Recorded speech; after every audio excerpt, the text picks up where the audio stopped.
आज जो press conference की गई है उसमें सिर्फ एक डिमांड है कि आप कैंपसेस को दोबारा से खोलिए और वजह सिर्फ ये है कि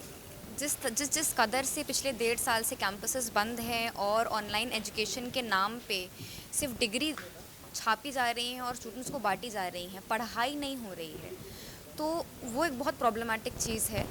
और स्टूडेंट कम्युनिटी बहुत ज़्यादा डिस्ट्रेस्ड है, एंशियस है, इनसिक्योर है अपने फ्यूचर को लेके। तो इस वजह से बहुत ज़रूरी है कि कैंपस खोला जाए और कब तक सरकार एजुकेशन के क्वेश्चन को इस जो इंफ्रास्ट्रक्चरल इनकेपेबिलिटीज़ रही हैं सरकार की एजुकेशन के लिहाज में, उसको कब तक इग्नोर करेगी। आप नेशनल एजुकेशन पॉलिसी तो ला दिए, लेकिन आप ये बिल्कुल नहीं सोच रहे हैं कि एजुकेशन में सबसे ज़्यादा एजुकेशन ही ज़रूरी है और आप एजुकेट नहीं कर रहे हैं स्टूडेंट्स को। वे just getting our degrees, that's it. With covid protocols आप स्टूडेंट्स को, टीचर्स को, नॉन टीचिंग स्टाफ को, सबको वैक्सीनेट करवाइए। देखिए, पिछले 1 साल में पैंडेमिक, 1.5 साल में पैंडेमिक के दौरान एजुकेशन की पूरी जो व्यवस्था है वो कोलैप्स कर गई है, ध्वस्त हो गई है। और इसकी वजह ये है कि हम लोग पिछले 1.5 साल से बोलते आए हैं कि अगर एक इमरजेंसी सिचुएशन में आपको ऑनलाइन एजुकेशन की तरफ जाना भी पड़ रहा है तो आप कम से कम इंफ्रास्ट्रक्चर में इन्वेस्ट कीजिए, ट्रेनिंग में इन्वेस्ट कीजिए, लेकिन इस तरह का कोई इन्वेस्टमेंट नहीं किया गया है। और आज सूरत हाल ये है कि कंपनीज़ ये बोलने लगी हैं कि 2021 में जो पास आउट लोग हैं उनको अप्लाई करने की ज़रूरत नहीं है। तो ऑनलाइन एजुकेशन जो पूरी ये जनरेशन प्रोड्यूस कर रही है वो उसका एक भारी एजुकेशन लॉस हुआ है और साथ में एक बहुत अनईक्वल जनरेशन पास आउट हो रही है। जो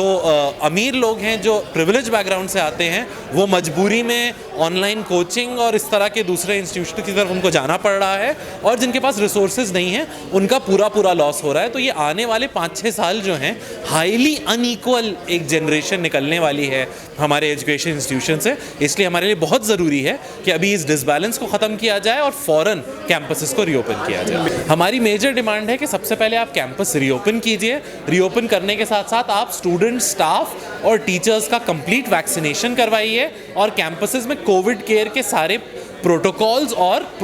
इंफ्रास्ट्रक्चर को तैयार कीजिए। साथ में इमरजेंसी सिचुएशन आना मतलब अभी भी लाइकली है, तो उसकी प्रिपरेशन में ऑनलाइन एजुकेशन का और दूसरे मींस ऑफ डिसेंट्रलाइज्ड एजुकेशन में आप अभी से इन्वेस्टमेंट शुरू कीजिए। टीचर, स्टाफ और स्टूडेंट्स की कैंपसेस के पे रहते हुए ट्रेनिंग शुरू कीजिए ताकि अगर सिचुएशन इमरजेंसी की आती भी है तो उससे हम डील कर सकें। अलीगढ़ मुस्लिम यूनिवर्सिटी पिछले 2 साल से जो है कम्प्लीटली बंद है। एजुकेशन के नाम पर जो है स्टूडेंट के साथ फ्रॉड चल रहा है। ऑनलाइन क्लासेस स्टूडेंट्स कर रहे हैं, लेकिन जो पुअर नेट एक्टिविटीज़ की वजह से बहुत से स्टूडेंट्स ऐसे भी थे जो एग्ज़ाम नहीं दे सके। जहां हिंदुस्तान के अंदर दूसरी एक्टिविटीज़ जैसे इकोनॉमिक एक्टिविटीज़, सोशल एक्टिविटीज़ जो है वो बंद हुई कोरोना पेंडेमिक की वजह से, लेकिन एक एक्टिविटीज़ थी जो बंद नहीं हुई, वो थी पॉलिटिकल एक्टिविटीज़। अब जो है सारी चीज़ें जब जो है धीरे धीरे खुल चुकी हैं और सारी एक्टिविटीज़ शुरू हो चुकी हैं, लेकिन अब एक एक्टिविटीज़ ऐसी है जो नहीं खुल पाई है, वो है एजुकेशनल एक्टिविटीज़। तो कोरोना पेंडेमिक की वजह से जो जिन स्टूडेंट्स का लॉस हुआ है, जो वो अपने क्लासेस के अंदर जो क्या कोर्सेज थे, क्या उनका सिलेबस था, वो स्टूडेंट्स को ये भी नहीं पता चल सका है। तो हमारी ये डिमांड है कि दोबारा से जो है कैंपस रीओपन किए जाएं ताकि स्टूडेंट्स आकर जो है जो जिन कोर्सेज़ में वो एप्लीकेंट हैं वो उनकी प्रिपरेशन अच्छे से कर सकें और अगला जो कोर्स है वो उसमें एडमिशन ले सकें। देखिए, इशू ये है कि देश में कोविड हुआ और देश नहीं पूरे दुनिया में, और उसके नुकसानात हुए, लेकिन अब धीरे धीरे चीज़ें जो हैं वो रिकवर होना शुरू हो रही हैं और धीरे धीरे जो है चीज़ें वो अब पटरी पे आना जो है वो शुरू हो रही है। लेकिन जो है जो इंस्टीट्यूट है, जो एजुकेशन प्लेसेस हैं, उनको जो है वो नहीं खोला जा रहा है और उनको जो है मुसलसल बंद रखा गया है। तो हम लोग यही डिमांड कर रहे हैं कि जो यूनिवर्सिटीज़ हैं, कॉलेजेस हैं, उसको खोला जाए और वहाँ पे स्टूडेंट्स को बुलाया जाए ताकि स्टूडेंट्स को जो नुकसान हुआ है कोविड में वो उसकी वो भरपाई कर सके, कुछ पढ़ सके और अपनी ज़िंदगी बेहतर बना सकें, जो कि समाज के लिए, सोसाइटी के लिए और देश के लिए बेहतर बन के साबित हो सके। तो लेकिन इस पर जो है एडमिनिस्ट्रेशन, चाहे वो यूनिवर्सिटीज़ के एडमिनिस्ट्रेशन हो, चाहे वो क्या नाम है सरकार हो, तो वो कोई भी जो है इस पर किसी तरह की सीरियसनेस नहीं है कि कैंपस को खोला जाए, स्टूडेंट्स को मोबिलाइज़ किया जाए, स्टूडेंट्स आएँ और वो अपने एजुकेशन हासिल करें। अब पता नहीं उनके मन में क्या चल रहा है, सिनेमा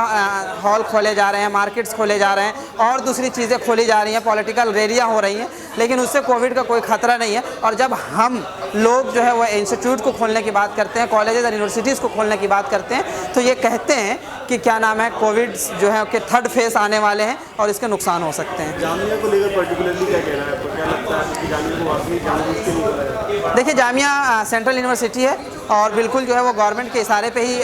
रन कर रही है, तो मुझे ऐसा लगता है कि अभी फ़िलहाल जो है कहीं ना कहीं जो है ये इंस्टीट्यूट